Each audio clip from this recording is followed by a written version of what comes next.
bahwasanya beliau adalah seorang nabi. Karena orang ini begitu mendengar. Bismillahirrahmanirrahim. Assalamualaikum warahmatullahi wabarakatuh.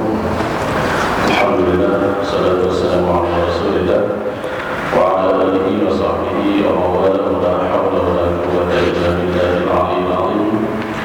Allahumma la sahla illa ma ja'altahu sahla wa anta taj'alus sa'ba idza sahla wal 'aqibatu lil muttaqin wa la 'udwana illa 'alal zalimin. Amma ba'du.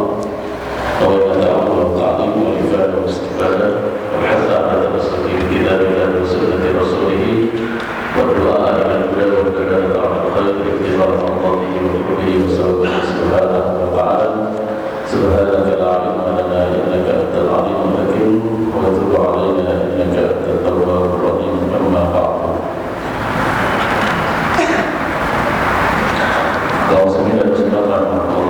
Alhamdulillah kita dipertemukan kembali oleh Allah Subhanahu wa Ta'ala dalam lanjutan kajian sirah nabawi kita, di mana insyaallah kita akan sama-sama melanjutkan kajian sirah nabawi yang sudah kita mulai beberapa waktu yang lalu, di mana pada pertemuan kali ini kita akan masuk pada tahun ke-11 dari diutusnya Rasulullah SAW sebagai seorang nabi, di mana pada tahun ke-10 kita mendapatkan kejadian-kejadian yang bahkan tahun tersebut disebut dengan Amul Huzn, tahun kesedihan.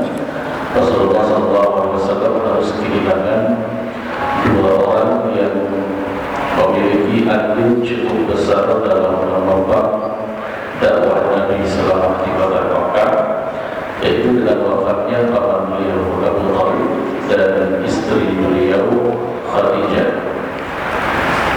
di mana Abu Thalib ini adalah seorang yang menopang dari sisi moral, di mana dia memiliki kekuasaan, memiliki pengaruh yang cukup kuat di kalangan bangsa Quraisy, sehingga dengan perlindungan yang diberikan oleh Abu Thalib, orang-orang yang tidak menyukai dakwah Islam tidak berani untuk merujak ataupun keterlaluan dalam menghadapi Rasulullah.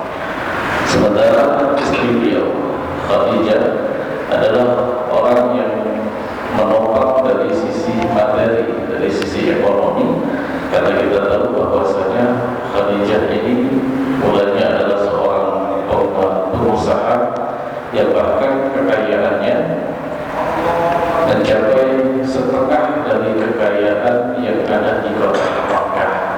Dan kedua orang ini Allah kehendaki untuk meninggalkan Rasulullah, seakan-akan pesan yang tersirat di sana adalah, wahai Muhammad, ini bukan waktumu lagi untuk bersandar kepada makhluk, engkau harus bersandar hanya kepada sang Khalik.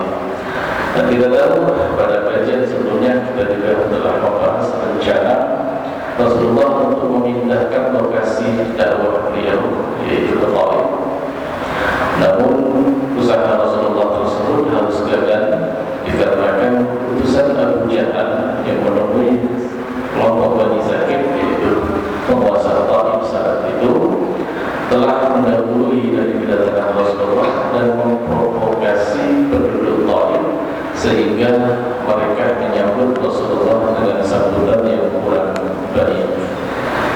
Nah, pada awal tahun 11 daripada nubuwah ini, Rasulullah SAW kemudian diperintahkan oleh Allah Subhanahu wa Ta'ala untuk menikahi Sayyidah Aisyah.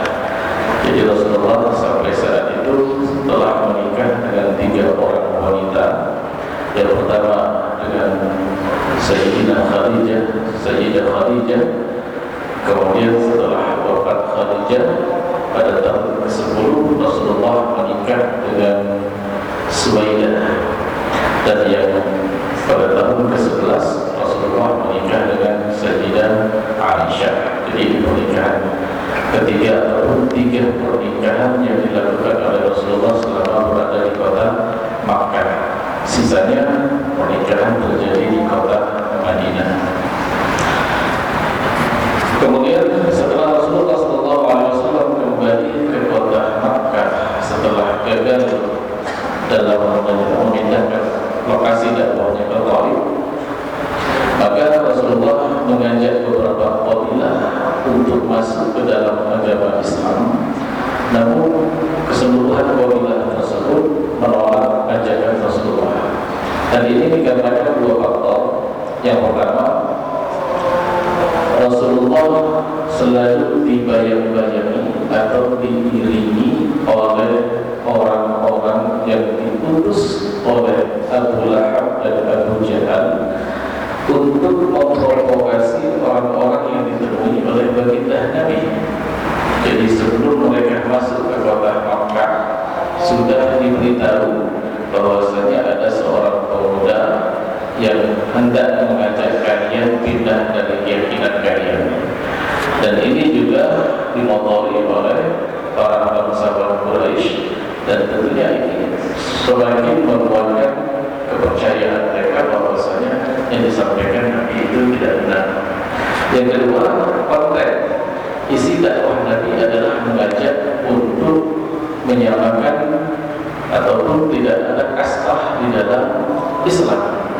Dan ini tentunya berat diterima bagi orang-orang Arab pada masa itu, karena di masa itu mereka memiliki, meskipun kasta mereka tidak bertingkat seperti kasta yang dilakukan oleh penduduk agama Hindu, tapi saat itu juga ada kasta budak dan non-budak, di mana budak ini adalah diperlakukan seperti barang, dan bahkan mereka sendiri menganggap budak ini bukan manusia. Lalu datang ajaran yang menuntut mereka untuk menyamakan budak dengan mereka. Ini membuat mereka menolak. Jadi dua hal ini menjadi penyebab penolakan yang dilakukan oleh orang-orang dari kabilah-kabilah yang didatangi oleh Rasulullah. Meskipun begitu, ada beberapa nama yang tercatat dalam sejarah sempat ataupun masuk ke dalam agama Islam. Yang pertama adalah Suhaib bin Sa'id yang berasal dari Yasrib ataupun Madinah. Pada saat Rasulullah mendatangi kabilahnya, Suhaib bin Sa'id ini adalah orang yang terkenal dengan kecerdasannya.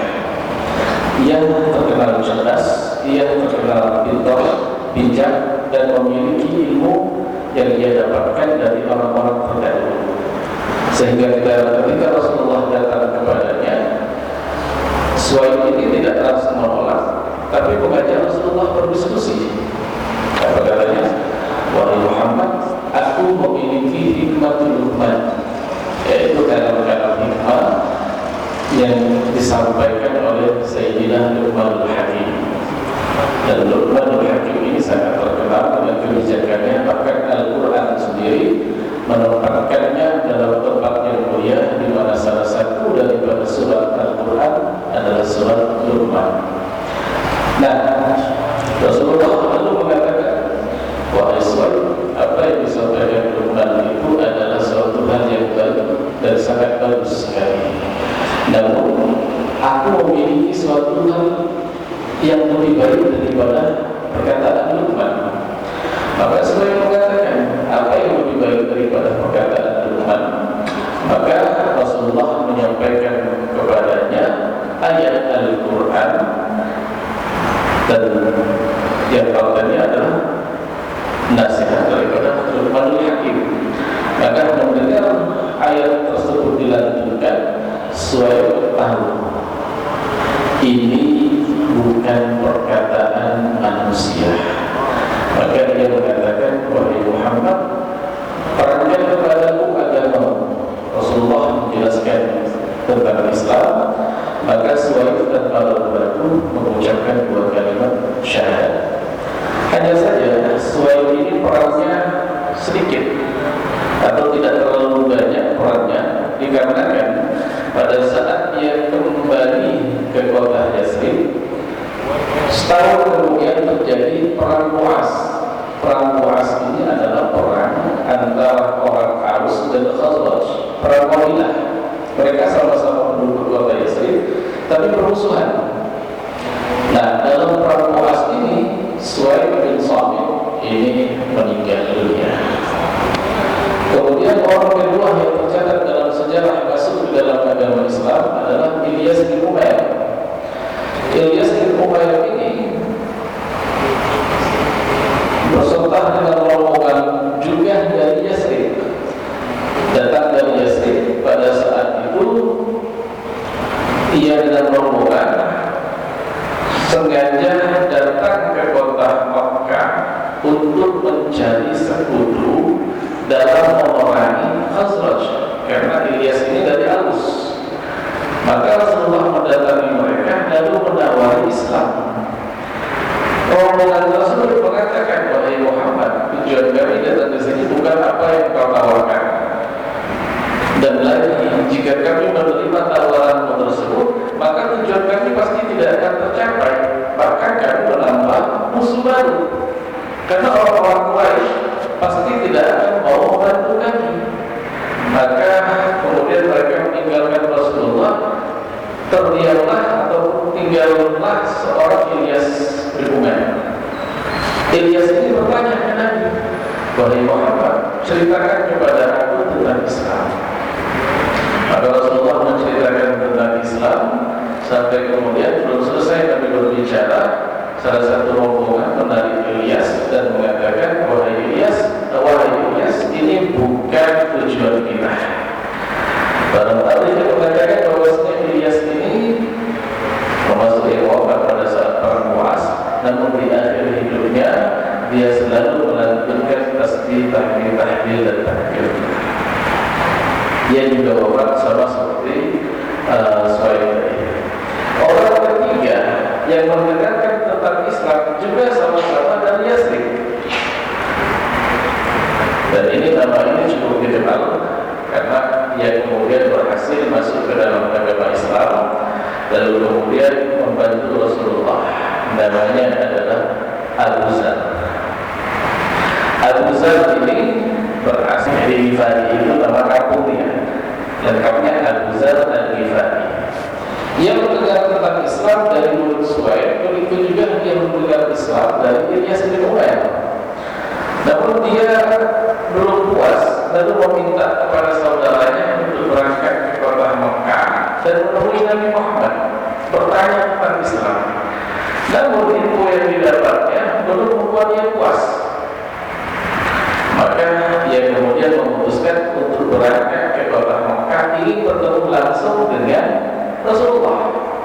Sampai di gerbang kota Mekah, dia mendapati ternyata sekelompok orang itu sudah nungguin tamu. Tujuannya apa? Mereka datang untuk menjelek-jelekkan Nabi Muhammad. Jadi setiap orang yang datang selalu dibilangin, kamu hati-hati kalau di dalam nanti, hati-hati. Sebab kalau nanti di dalam kamu ketemu dengan Muhammad, itu bahaya nanti. Maka Abu Zar ini hati-hati dia, karena khawatir ketahuan. Maka dia berdiam diri sampai kemudian lewatlah Sayyidina Ali bin Abi Thalib.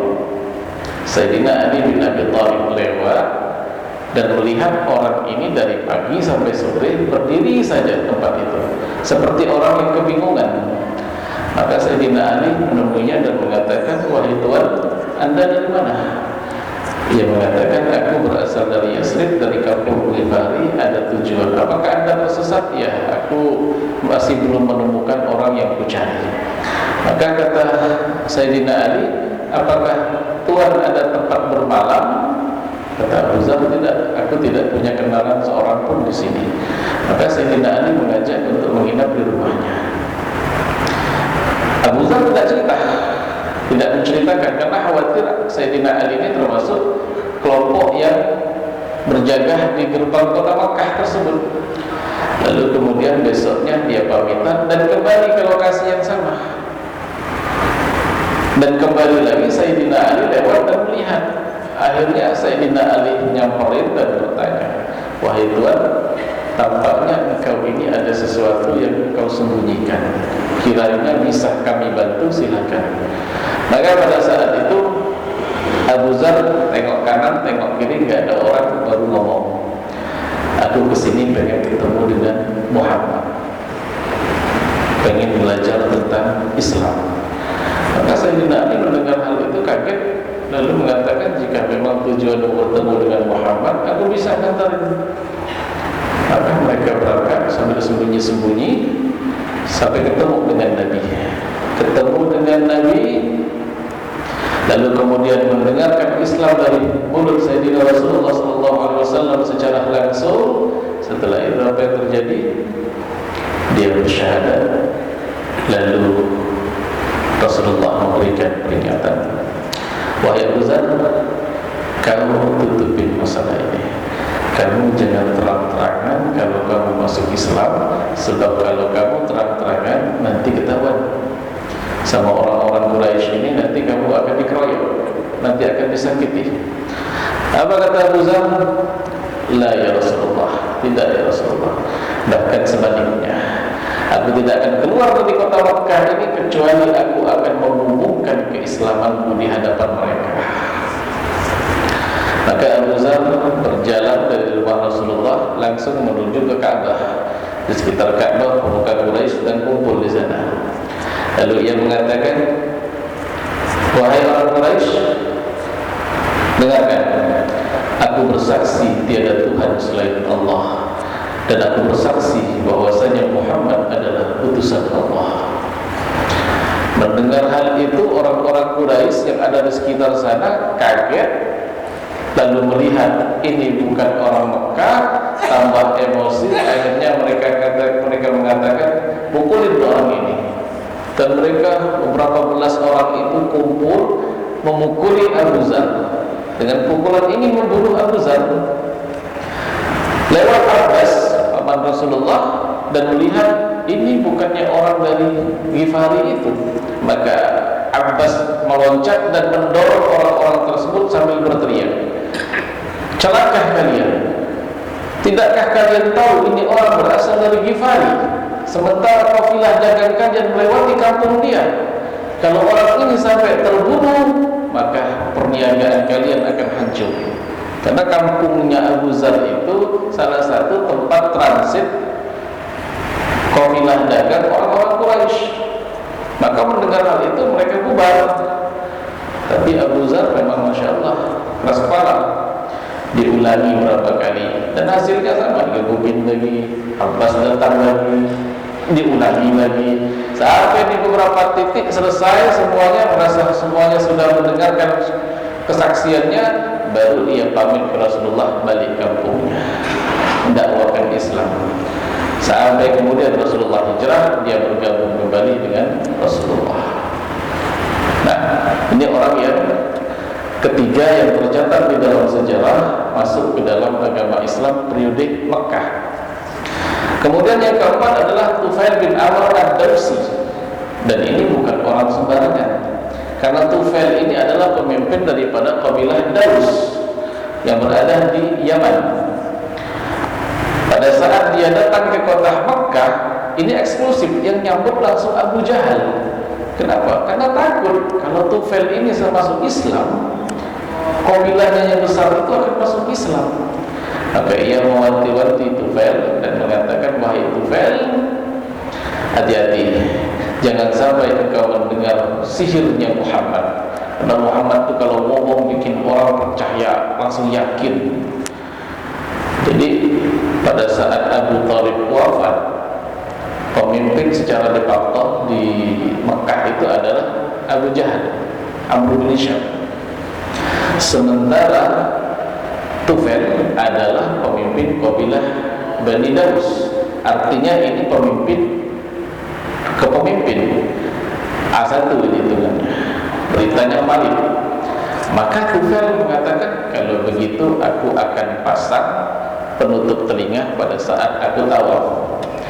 Tufail ini terkenal dengan kecerdasannya. Dia seorang penyair, memiliki pengetahuan yang luas, keberanian, kegagahan, dan usianya juga masih muda pada saat dia diangkat sebagai pemimpin kabilahnya. saat dia tawaf ketemu dengan Rasulullah. Maka Rasulullah tidak menyia-nyiakan kesempatan tersebut, memanggil Tufail, wahai Tufail, maukah engkau mendengar tentang Islam? Tufail tadi udah tutup telinga ya, ditutup pakai secari kain sehingga nggak dengar apa-apa. Benar, dia tidak mendengar apa-apa, yang didengarnya cuma suara Nabi. Tujuannya nutup telinga biar nggak bisa dengar suara Nabi. Ternyata sebaliknya, dia tak bisa dengar apa-apa, namun suara Nabi terang di telinganya. Dipercepat tawafnya, tawaf keempat, kelima, dan terus terdengar suara Rasulullah sampai tawaf ketujuh. Tufail berpikir, apa yang kulakukan ini? Kenapa aku harus menutup telinga? Aku ini cerdas, pintar, pengetahuanku luas. Kenapa aku tidak mendengar langsung, tidak mendengar dari orang lain? Biarkan Muhammad berbicara dan aku akan menilai apakah pembicaraannya benar atau tidak. Kalau yang disampaikannya salah, gampang saja ditolak, dan dia tidak punya kekuasaan untuk memaksaku. Kalau yang disampaikannya benar, maka aku menjadi orang yang rugi karena menolak kebenaran. Ini pemikiran Tufail. Maka Tufail lalu mengatakan, wahai Muhammad, aku ingin menemuimu nanti malam biar gak kelihatan, karena dia ini dijaga, dikawal terus sama orang-orang Quraisy. Malamnya Tufail tanpa pengawalan datang menemui Rasulullah. Sampai ke rumah Rasulullah, disambut oleh Rasulullah. Hanya kemudian ia menceritakan, wahai Muhammad, aku diprovokasi oleh kaummu sehingga tidak dibolehkan mendengar perkataanmu. Sekarang jelaskan kepadaku tentang Islam. Maka Nabi menjelaskan tentang Islam, dan setelah Rasulullah menjelaskan tentang Islam, Tufail tertegun. Apakah ini yang ditakuti oleh orang-orang Quraisy? Tidak ada yang diajarkan oleh Muhammad kecuali kebaikan. Mengapa mereka menolak? Maka Tufail mengatakan, wahai Muhammad, jika benar ini ajaranmu, maka saksikanlah aku bersaksi tiada Tuhan selain Allah, dan engkau Muhammad adalah Rasulullah. Masuk Islam. Setelah itu Tufail mengatakan, ya Rasulullah, izinkan aku mengajak kaumku untuk masuk Islam. Cuma kalau bisa minta sang tanda. Jadi ada kelebihan yang ingin ditunjukkan sehingga mereka itu tertegun gitu ya, merasa oh benar nih ada tandanya. Maka Rasulullah mengangkat kedua tangannya berdoa, tiba-tiba di antara dahi keningnya Tufail ini muncul cahaya putih yang sangat terang. Maka Tufail merasa, ya Rasulullah, kalau bisa jangan ditaruh di pisik. Kenapa? Nanti orang-orang berpikir, nah gara-gara ninggalin tak zaman dan Ubay dihukum kepalanya bersinar. Kalau begitu, bisakah dipindahkan ke tongkatku ini saja? Maka Rasulullah berdoa dan cahaya tadi pindah ke tongkatnya Tufail. Lalu Tufail pulang ke kampungnya Bani Daus, dan pada saat Rasulullah hijrah ke kota Madinah, Tufail ini bergabung dengan membawa 80 orang yang sudah masuk Islam, berdakwah. Nah, di antara yang paling signifikan dan akan menjadi tonggak sejarah adalah kedatangan 6 orang yang berasal dari Yasrib. Yasrib ini sekarang kita kenal dengan Madinah. Dan mereka berasal dari Bani Khazraj. Mereka itu adalah As'ad bin Zurarah, Auf bin Haris, Rafi' bin Malik, Qutbah bin Amir, Uqbah bin Amir, dan Jabir bin Abdullah. Mereka semua ini adalah sahabat Rasulullah setelah ini. Mereka duduk bersama dengan Rasulullah, lalu Rasulullah mengajak kepada mereka kepada Islam. Rasulullah nanya, dari mana kalian berasal? Mereka mengatakan, kami berasal dari Yasrib dan dari suku Fulan. Maka Nabi mengatakan, berarti kalian orang-orang Khazraj. Mereka mengatakan, benar, kami dari suku besar Khazraj. Berarti kalian ini adalah di Madinah. Mereka mengatakan, benar. Maka Nabi mengajak mereka kepada Islam dan menyatakan bahwasanya beliau adalah seorang Nabi. orang ini begitu mendengar Rasulullah menyatakan beliau adalah Nabi, saling pandang. Kenapa mereka saling pandang? Karena kalimat ini familiar di telinga mereka. Kalau ada masalah dengan orang Yahudi itu selalu mengancam begini, nanti akan muncul Nabi akhir zaman, kami akan beriman kepadanya dan akan memerangi kalian bersamanya. Maka mereka mengatakan, jangan-jangan ini yang dimaksudkan oleh Yahudi tersebut. Lalu mereka mengatakan satu sama lain, kalau begitu daripada didahului orang Yahudi, mending kita aja dulu beriman. Maka mereka bertanya kepada Rasulullah tentang Islam, sampai kemudian mereka menyatakan diri masuk Islam. Berenam ini semuanya masuk Islam. Maka kemudian mereka mengatakan, ya Rasulullah, kami akan membawa rombongan lagi tahun depan yang lebih banyak. Izinkan kami untuk berdakwah dan kami akan bawa rombongan. Rombongan inilah nanti yang kita kenal dengan Bai'atul Aqabah, di mana beberapa puluh orang yang berasal dari kota Yathrib, kota Madinah, meminta Rasulullah untuk pindah dari kota Mekah ke kota Madinah berkat 6 orang ini, yang insyaallah akan kita bahas pada pertemuan yang akan datang. Ini saja yang dapat kami sampaikan. Bukan usi nafsi wa iyyakum usi nafsi wa iyyakum taqwallah. Wallahu muwaffiq ila aqwamit thoriq. Assalamualaikum warahmatullahi wabarakatuh.